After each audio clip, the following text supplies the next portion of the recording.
There's iced tea, there's Mr. T, but there's nothing better than a little safety.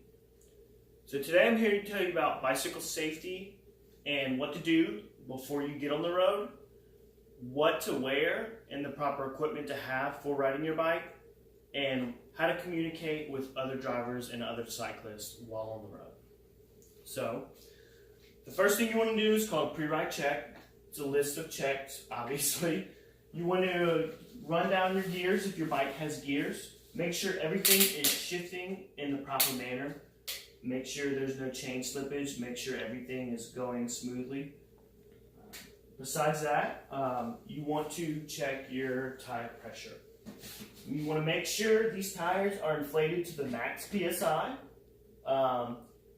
Most tires are going to have it on the side, and it's just going to tell you exactly what the recommended PSI is. And I don't recommend going out 5 pounds or down 5 pounds. You want to stay pretty within that PSI range. It's going to give you the most optimal riding performance when you're riding your bike. The next thing you want to do is you want to check your brakes. It's very important to check your brakes. You don't want to be riding your bike and get to an intersection and potentially find out that your brakes aren't working or you can't stop as quick as you need to stop and put yourself in a potentially dangerous situation. So before you get on your bike, just make sure that your brakes are working fine. Give them a quick squeeze, roll your bike around, and have confidence in your brakes. The next thing is going to be your equipment. And if you don't listen to any of my advice today, take this one piece of advice and buy yourself a helmet. Helmets are very, very important. You may feel like a dork when you're wearing a helmet, but I guarantee you the danger and risk involved of when you're wearing a helmet is going to be decreased greatly.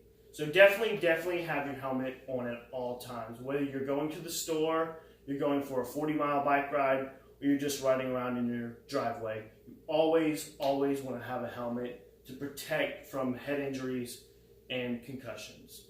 And you want to look for helmets that have BPS stamped on them, which is Brain Protection System, and that's going to have the newest technology to prevent concussions and major head injuries, and it's going to keep your head as safe as possible. So besides a helmet, you definitely want to have some sort of bright, visible, or reflective clothing that people can see you when riding your bike in the daytime or at night. It's very important. You want to be visible. You want to be seen. You don't want other drivers to not see you while riding your bike. It's very important. So just go out, go get you a shirt. This shirt's cheap. I got it from Walmart for less than $5. It's really affordable and it's potentially life-saving. So definitely go do that. And next, if you're going to be riding your bike, then inevitably you're going to be riding your bike at night. And so Mississippi Department of Transportation states that you must have working lights when riding your bike at night. And so, according to MDOT, you must have a flashing bright white light on your front. It must be visible from up to 45 feet away. You must have a flashing red light that goes on your back, and it's going to be visible from 90 feet away.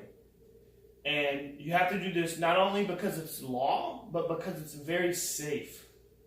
National Highway Safety and Traffic Administration reports that there are 6 annual cycling deaths in Mississippi. 4 out of 6 of these deaths occur in low visibility situations. So definitely invest in some lights. If not only for your safety, but to help your pocket to keep you from getting ticketed. It's very, very important, guys. So next thing you want to do, you're finally on the road. You want to use proper hand signaling when riding your bike. You want to communicate with other drivers on the road what you were doing so as to not put you in a potentially dangerous situation. You want to signal that you're slowing down. You want to signal that you're turning. These are all very important things to tell other drivers on the road. They're going to know. They're going to also make you visible, and it's going to make for a much safer situation when other drivers know what is going on. You are considered a motor vehicle operator when biking on the road. So always try to obey as many traffic laws as possible, because it's going to really increase your safety and keep you from getting hit by other cars. Always, as well, use a bike lane when available. And if not, make yourself as visible as possible so those cars will give you the space. MDOT law requires there a minimum of 3 feet passing between you and the car. It's not a lot. It's probably a little bit past my arm, but it's enough room to keep you from getting brushed and to really save your life. So, always make yourself visible so as to get that space. Other than that, keep your head on a swivel. Always be aware of your surroundings and make sure you know the intersections you're coming up to. But other than that, that about wraps up my bicycle safety speech. Safe riding.